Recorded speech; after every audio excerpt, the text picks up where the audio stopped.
Hello everyone, and welcome again to VMLogix LabManager video demo series. My name is Jacob Ben David. I'm a Director of Technical Services here at VMLogix, and today we're going to show you how to create and deploy an IPZone configurations. In the previous video, we showed you how to create a sample configuration without any IPZone.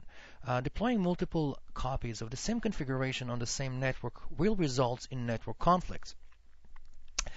So IPZone is our technology that allows you to deploy same environments using identical clones on the same network without any concerns of conflicts. And how do we do that?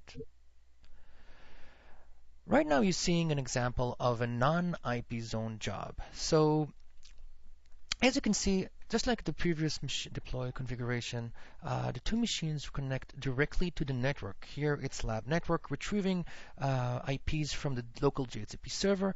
So of course, in this situation, if identical workload VMs will be deployed at the same network, there will be conflicts. Of course, the VMs can connect out, and any user within access to this network can connect directly to the VMs via VNC, RDP, or any other protocol directly. So this is, of course, the base setup. Here you can see an example of 1-to-N NAT. This is one of the schemes available in LabManager. So here what you can see is the LabManager represented here, the IPZone router represented by this icon, has a single external IP. This IP, of course, represents everything within the network, so logically, no one can access the VMs from the outside. However, by default, VMs can go out and retrieve any information required, such as internet browsing or file access and so forth. So this is typical and similar to most of the networks today, for example, your home network or your company gateway. And this is an example of something more advanced called 1-to-1 NAT, where if you notice, the IPZone router in this case now have more than one IP. It has actually 3 IPs, one for its own and one for each machine in the IPZone network. And of course, while enabling this by default, the VMs can go out, and if someone will try to connect to VMs, he will need to use the external IP address, and LabManager router, the IPZone router, will redirect the connections directly to the machine roles. So for example, any attempt to go to 10.10.10.21 will result in a connection reaching machine role 1. Even though it has a different IP internally, LabManager will direct the traffic accordingly. And the last example I want to show you today is the isolate plus operations. LabManager has a unique guest agent automation. This guest agent automation is done via network communication between the guest agent within the VM and the LabManager server. However, if customer wants to ensure that nothing can come in or go out from within the IPZone configuration except for guest agent calls, this is the setup that you can define and allow you full control on the network, but only allow communications for guest agent automation, such as install software, execute script, and so forth. So, what do we need to do in order to make and deploy IPZone configurations? Let me log in again into the LabManager server. So in order for configuration to be deployed as an IPZone, we first need to upload an IPZone router VM to the hypervisor. And the upload process is done via your vCenter, for example. So I'm going to show you how to upload the IPZone router.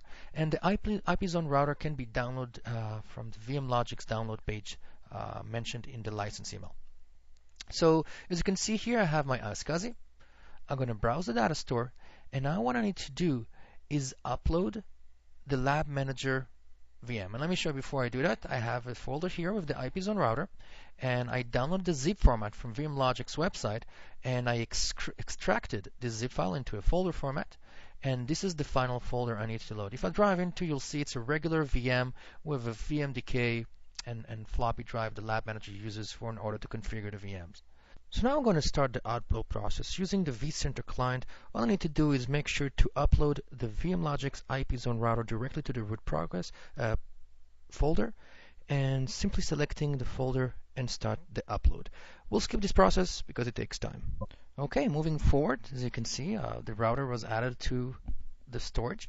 And all I need to do now is just add it into the inventory of the ESX. So I need to browse into the server and locate the VMX file, which is this one, and add to inventory. You can maintain the same default name of the system.